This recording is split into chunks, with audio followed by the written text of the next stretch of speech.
Morning all my dear students. विद्यार्थी मित्रांनो, आपण आता सध्या टेन्स शिकत आहोत. टेन्स म्हणजे काय? काळ. आणि आजचा आपला दिवस आहे तिसरा, डे 3. मित्रांनो, आपण काल 2 दिवस बघितले, पण आजचा तिसरा दिवस काय बघणार होतो? पण बघा बरं, टेन्स मध्ये प्रेझेंट परफेक्ट टेन्स म्हणजे काय? पूर्ण वर्तमान काळ. आपण सुरुवातीला बघितलं साधा वर्तमान काळ बघितलं, चालू वर्तमान काळ बघितलं. आज आपण पूर्ण वर्तमान काळ बघणार आहोत. विद्यार्थी मित्रांनो, याला म्हणतात प्रेझेंट परफेक्ट टेन्स म्हणजेच पूर्ण वर्तमान काळ. सर, पूर्ण वर्तमान काळ म्हणजे काय? त्याचा उपयोग कुठे होतो? बघा, उपयोग कुठे होतो बघा बरं मित्रांनो. क्रिया पूर्ण झाली आहे. पहा, एखादी क्रिया पूर्ण झाली आहे हे दर्शवण्यासाठी आपल्याला पूर्ण वर्तमान काळाचा उपयोग होतो, म्हणजेच प्रेझेंट परफेक्ट टेन्स. आता चला बरं मित्रांनो, हे ओळखायचं कसं? एखादं वाक्य पूर्ण वर्तमान काळामधलं आहे ते कसं ओळखणार सर? इथं डोकं सरकते ना. चालू मध्ये कसं असतंय, साधं कसं असतंय, पूर्ण कसं असतंय, म्हणजे वाक्य ओळखता आलं पाहिजे ना.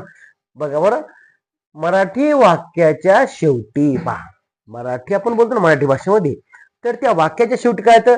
ल आहे, मी जेवण केलं आहे, किंवा ली आहेत, मुले झोपली आहेत. काय होईल सर? किंवा ले आहेत. पहा, हे शब्द येतात. ली आहे, ले आहे किंवा ल आहे. म्हणजे पहा, जेव्हा एखादं वाक्य येईल ना, तुमच्या लक्षात येईल सर काय बोलायचं, काय मिळालं ना. ल आहेत, ली आहेत, ले सर कळते हो. त्यासाठी तुम्हाला थोडा संयम ठेवावा लागेल आणि तुम्हाला सर्व क्लास बघावे लागतील. एक 12 दिवसाचा आपला एक सिरीज आहे. आज तिसरा दिवस आहे आणि जे विद्यार्थी माझे व्हिडिओ बघतात त्या सर्वांचं खरंच अभिनंदन करणार आहे मी.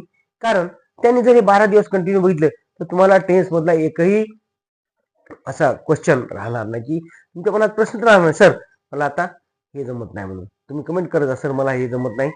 3 दिवसामध्ये मी तुम्हाला सांगत राहील. या दिवसा आज तिसरा दिवस आहे. व्हिडिओ संपल्यानंतर तुम्ही मला कमेंट करा.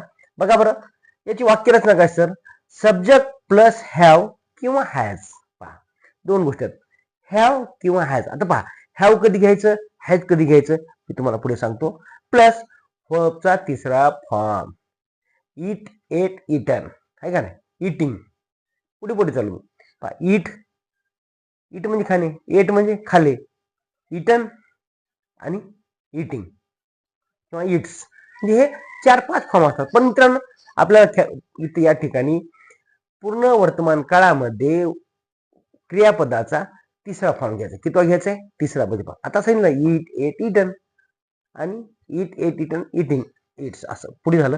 पण आपल्याला घ्यायचं तिसरा फॉर्म. तर पहा बरं, आय, यू व अनेक वचनी कर्त्या सोबत. पहा, आय आहे का नाही किंवा यू किंवा अनेक वचनी करता असेल ना, तर त्या ठिकाणी आपल्याला हॅव घ्यायचं. लक्षात ठेवा, हे मुद्दा फार महत्वाचा आहे. हॅव कधी घ्यायचंय? आय असेल, यू असेल किंवा अनेक वचनी करता असेल तर हॅव घ्या व एक वचनी कर्त्यासोबत हॅज घ्या. हॅज एक वचनी जर करता असेल ना तर हॅज घ्या. जेव्हा पहा, उदाहरण घेतल्यानंतर तुमच्या लक्षात येईल. पहा, मी हे पुस्तक वाचलं आहे. आता इथं काय येईल बघा, काय येईल? हॅव येईल का हॅज येईल? हॅव येईल ना. आय, यू व अनेक वचनी कर्त्यासोबत हॅव घ्या. आता पहा, मग मी इथं लिहिलंय मी हे पुस्तक वाचलं आहे, तर याचं आपण इंग्रजीमध्ये कसं होईल? तर तुम्हाला मी प्रत्येक वेळेस सांगत असतो मित्रांनो, structure is the most important in English language. म्हणजे वाक्याची रचना इंग्रजी कोणत्या भाषेत असो, वाक्याची रचना फार महत्वाची आहे. मग सर, सब्जेक्ट कोण आहे? कोण पुस्तक वाचलं बाळांनो? मी वाचलं. म्हणजे पहा, आधी प्रश्न विचारा.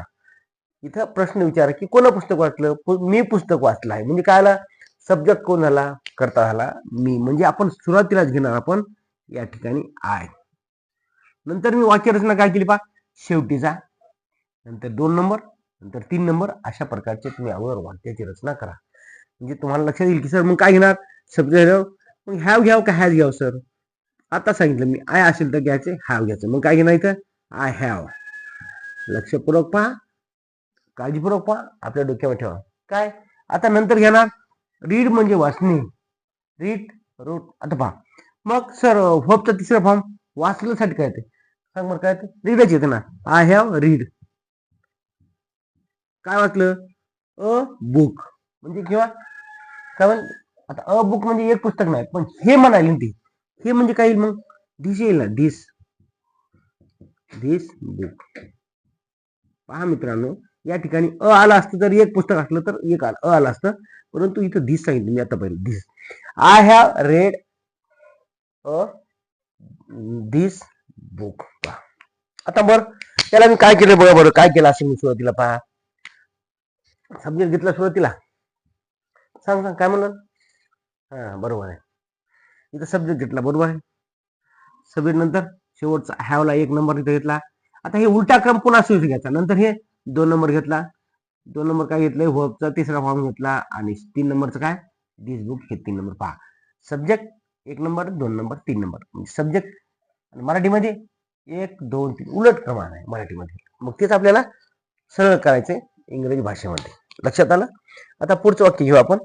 सांग मला एखादं वाक्य, तिने त्याची परवानगी घेतली आहे. पूर्ण वाक्य ना, तिने, तर तिला लग्नाला जायचं असेल, कुठे असेल ना, तर तिने त्याची परवानगी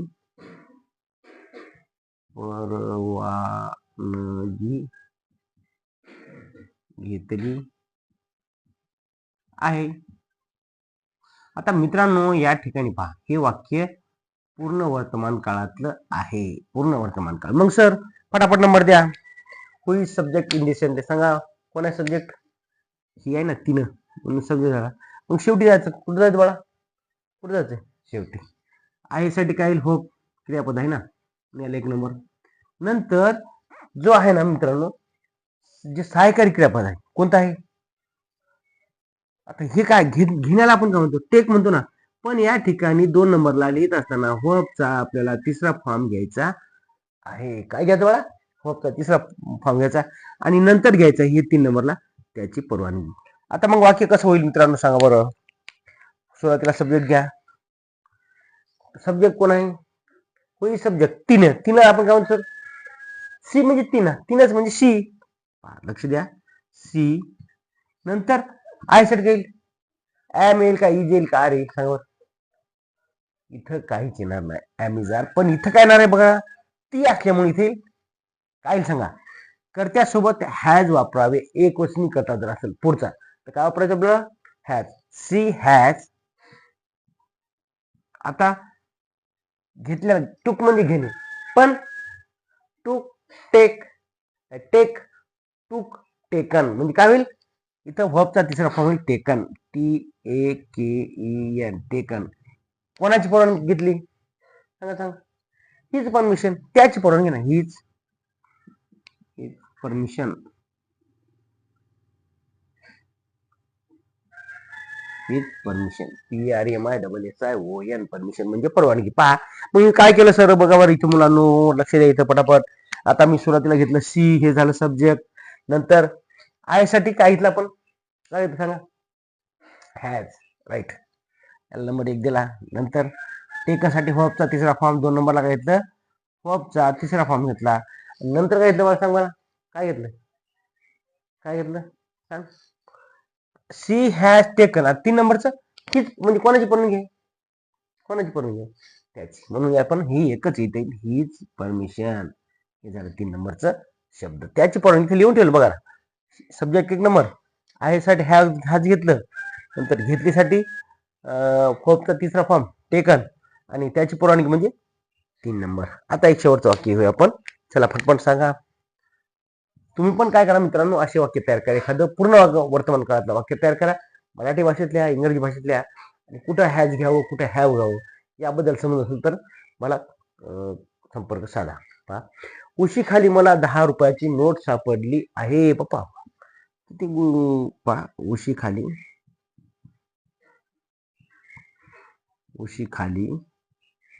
मला 10 रुपयाची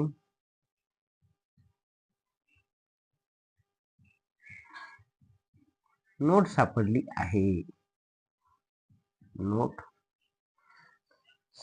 आहे, पहा हे वाक्य कोणत्या मुलांना, पूर्ण वर्तमान काळामधलं आहे, सापडली आहे, सापडून झालं ना तिला, त्या माणसाला, मुलाला ती नोट सापडून झाली म्हणजे सापडली ना. मग सर आता इथं थोडं अवघड वाटतं मला, की सर इथं सब्जेक्ट कोणता असेल, उशी आहे का, काय असेल सब्जेक्ट? मला का उशी? कोण असेल? असं नका. कोण असेल? इथं सब्जेक्ट आहे मला. जेव्हा एखादं काम असतं ना ते यस लिहा पहा. नंतर मुलांना हे झालं.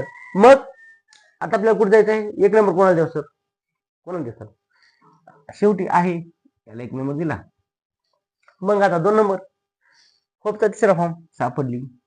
2 नंबर होपचा तिसरा फॉर्म. 3 नंबर काल द्यावा सर? आता 3 नंबर कोण द्यावं?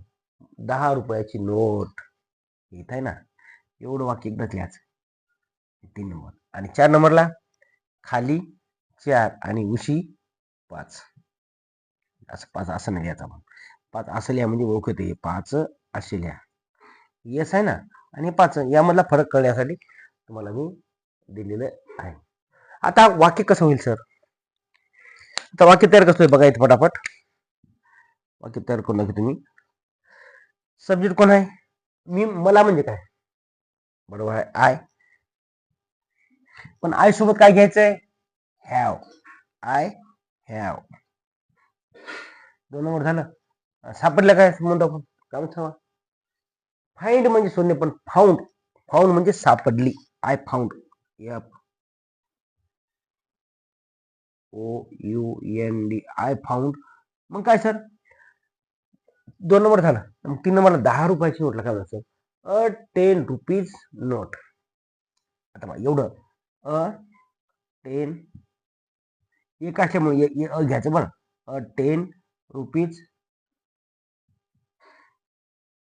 नोट. इथपर्यंत आलो. सर 4 नंबरला खाली म्हणतो. आता खालीसाठी काय म्हणतो? अंडर. UNDER. अंडर. कुठं? उशी खाली म्हणजे उशीला काय म्हणतो? माहिती आहे ना? पिलो. अंडर द पिलो.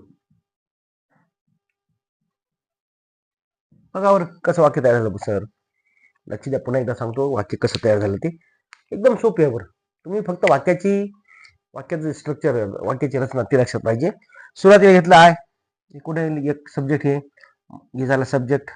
नंतर 1 नंबर आहे आय हॅव साठी 1 नंबर दिला. नंतर सापडलीसाठी फाउंडसाठी 2 नंबर. हॉबचा तिसरा फॉर्म आहे. नंतर 3 नंबर काल दिलं सर 10 रुपयाची नोट. म्हणजे काय झालं? अ 10 रुपीज नोट. इथपर्यंत याला 3 नंबर दिला आपण. 4 नंबर काल दिलाय अंडर. 4 नंबर. कुठे सापडली? उशी खाली. अंडर म्हणजे खाली, आणि कशा खाली? हे उशी. झाला 5 नंबर. मित्रांनो, अशा प्रकारची तुम्हाला काय करायचे? वाक्याची रचना करायची. समजत नसेल तर स्क्रीनशॉट काढून घ्या. व्हिडिओ आवडला तर नक्की शेअर करा. Sharing is caring. Thank you for watching. धन्यवाद. Good bye.